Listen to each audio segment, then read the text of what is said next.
There are stories that disturb you, and then there are those that shatter everything you thought you knew about trust, safety, and the people we entrust with our children. Did you know that a respected deputy head teacher, someone parents relied on to educate and protect their children, was secretly part of one of the most sickening child abuse scandals in recent history? A woman who walked into a classroom every morning with a warm smile, who reassured parents with kind words, but who, behind closed doors, was carrying out unimaginable crimes? This is the case of Julie Morris, a woman whose job was to nurture young minds, but whose private life was something far more disturbing.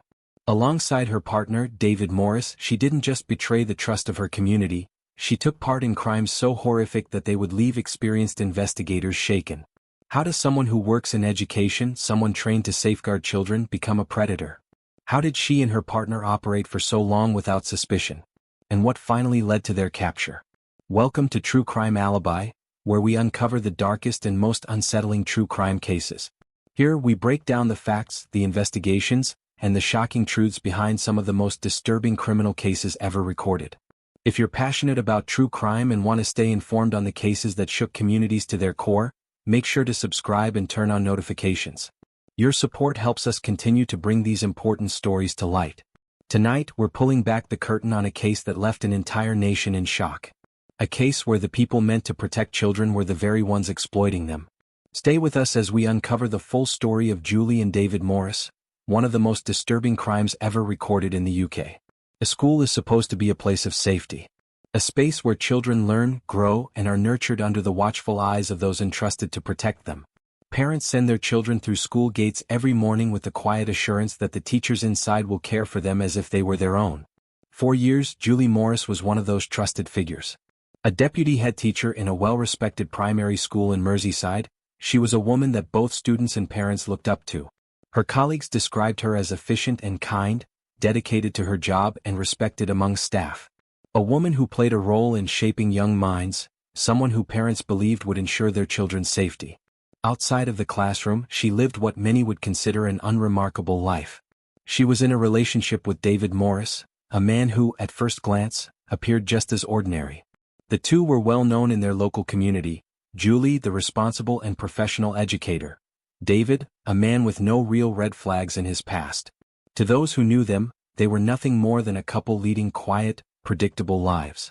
But what no one realized was that behind closed doors, away from the polite smiles and school assemblies, Julie and David Morris were harboring a secret so depraved, so horrifying, that it would send shockwaves through the entire country. Do you think schools do enough to vet their staff and ensure child safety? Share your thoughts in the comments section below. This was not a case of an individual hiding their crimes in the shadows. This was something far worse. This was a woman who stood in front of children every single day, speaking about morals and responsibility, while indulging in the darkest of crimes in her private life. A woman who should have been a protector, but instead she became something else entirely.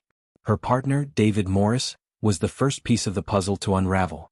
Police investigations would later reveal the depths of his depravity, the countless victims, and the appalling crimes he committed. But what shocked the nation was the revelation that Julie was not just a silent observer. She was an active participant. Their story would expose how an entire community could be deceived, how a predator could hide in plain sight, and how one of the most disturbing cases of child exploitation in modern British history was able to continue unchecked. The question remains, how did no one see it? How did a woman with access to children every day manage to lead such a horrifying double life? The answers would come later. But first, we need to understand just how normal everything seemed before the truth came crashing down. Appearances, as we've learned so painfully, can be deeply misleading. Julie Morris seemed to embody trustworthiness, yet the truth concealed beneath her facade was horrifying. Behind the closed doors of their seemingly ordinary home, Julie and David Morris engaged in unimaginable acts. Investigators later discovered that the couple had systematically abused and exploited multiple young girls. Their disturbing crimes weren't impulsive decisions but carefully orchestrated acts carried out over an extended period. The couple documented their abuse meticulously, exchanging explicit texts, videos, and photographs. These communications weren't merely recordings, they were twisted trophies, disturbing tokens of their shared depravity. Authorities would later describe these findings as some of the most distressing they'd encountered. Julie Morris, the trusted educator, was actively complicit, initiating and orchestrating many of these abuses herself. She used her privileged position as a deputy head teacher to maintain a perfect cover, accessing children's lives freely and without suspicion. David Morris, equally culpable, manipulated and groomed the victims, further enabled by Julie's position of trust. Their partnership formed a horrific dynamic, escalating their crimes and fueling their disturbing interactions. Friends, family, and colleagues saw nothing unusual. Julie and David appeared to be typical, everyday individuals. This facade of normalcy was their greatest asset. The extent of their deceit became apparent only when police stumbled upon evidence during an unrelated investigation involving David Morris.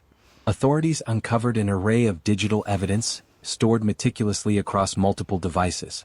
The sheer scale and severity of the abuse shocked even seasoned investigators. How do you think such individuals managed to go undetected for so long?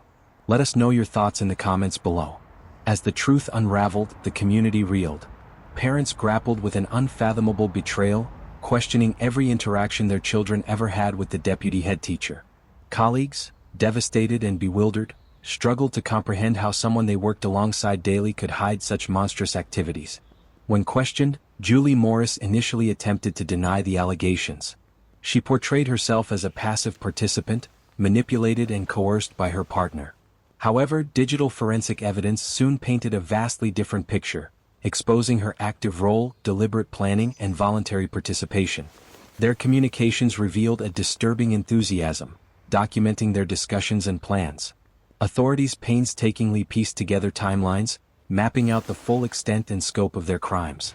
Each discovery was more shocking than the last, unraveling a twisted web of deceit and horror that spanned years. Ultimately, the digital trails they left behind were their downfall.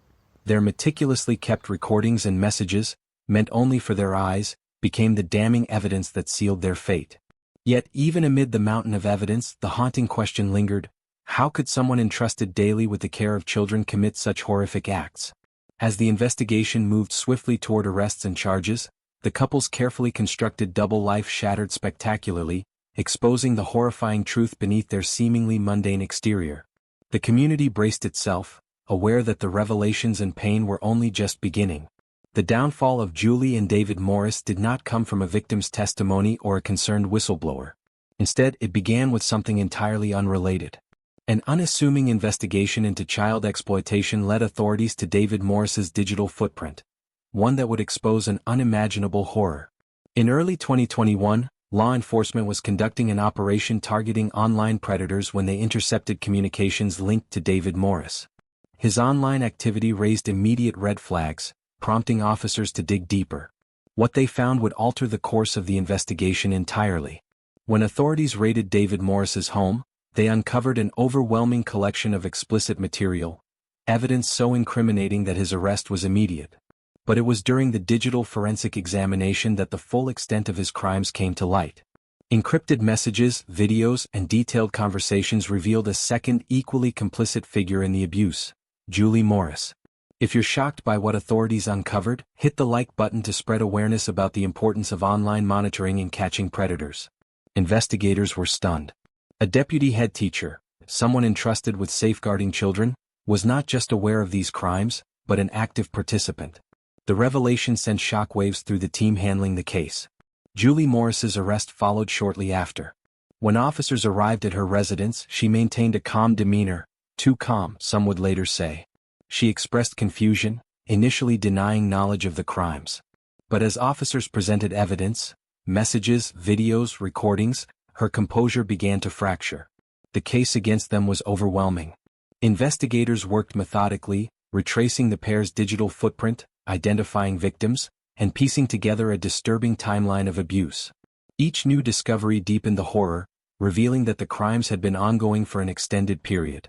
Parents, teachers, and students alike were left in shock.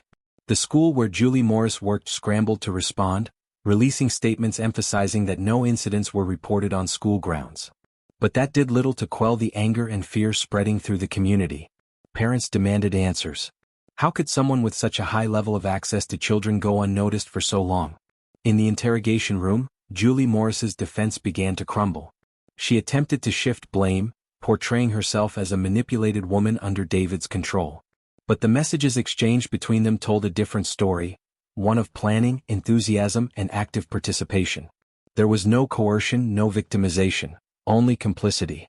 David Morris, too, found himself with no way out. The evidence was irrefutable. As investigators built their case, preparing for prosecution, one thing became clear. Justice would soon catch up to them. What started as an anonymous tip-off in an unrelated case had led authorities to uncover one of the most horrifying child exploitation rings in recent history. And now, with their arrest secured, all eyes turned to the courtroom, where the public would finally hear the full, unfiltered truth. When Julie and David Morris walked into the courtroom for the first time, they were no longer the respected individuals their community once knew. The illusion had shattered. What stood before the judge and the public were two predators, accused of some of the most abhorrent crimes imaginable. The prosecution wasted no time. The evidence against them was overwhelming, tens of thousands of messages, images and videos documenting their abuse. There was no room for reasonable doubt. Julie Morris, once a figure of authority and trust, sat before the court, hearing the charges against her read aloud. The words echoed in the silent courtroom, each count revealing another layer of horror. She remained expressionless, offering no visible signs of remorse. David Morris's legal team attempted to argue that he was the primary instigator, that Julie had been coerced. But the digital forensics told a different story, one of equal participation, of excitement, of planning. The courtroom listened in stunned silence as the prosecution detailed the extent of their crimes. Do you believe Julie Morris deserved a harsher sentence given her position as a deputy head teacher? Drop your thoughts in the comments below. When the time came for sentencing, the weight of their actions bore down on them. Julie Morris was sentenced to 13 years and 4 months in prison. David Morris, whose role was deemed even more insidious, received 16 years behind bars. But no sentence could undo the damage inflicted upon the victims, nor could it restore the trust that had been shattered. For the families affected, justice felt like an incomplete victory. And for the public, the case served as a haunting reminder that sometimes, the greatest monsters hide in plain sight. The sentencing of Julie and David Morris brought legal closure, but for the victims, their families and the community, the wounds remain open. The betrayal by someone in a trusted position left parents questioning the very institutions meant to protect their children. How could this have gone unnoticed for so long? Were there warning signs missed? And most chillingly, could it happen again? The case prompted urgent discussions about safeguarding policies within schools, digital monitoring and background checks for educators. If you believe more stringent measures should be in place to prevent such cases, make sure to share your thoughts in the comments and help keep this conversation going. This case exposed a terrifying reality: those in positions of trust can sometimes be the most dangerous. Julie and David Morris used their standing in society to shield their crimes, deceiving an entire community until justice finally caught up with them. But this is not the only case of its kind. Around the world, predators continue to exploit loopholes in safeguarding systems, hiding in plain sight. The question remains, how do we prevent the next Julie and David Morris from slipping through the cracks? If you found this case disturbing and want to hear more about criminals who hid behind masks of trust, stay tuned. In our next video, we'll uncover the shocking story of another seemingly innocent figure who turned out to be far more sinister. Make sure to subscribe and hit the notification bell so you don't miss our next deep dive into another chilling true crime case. Don't forget to like, comment, and share to help spread awareness and keep these conversations going. Until next time, stay vigilant and stay informed.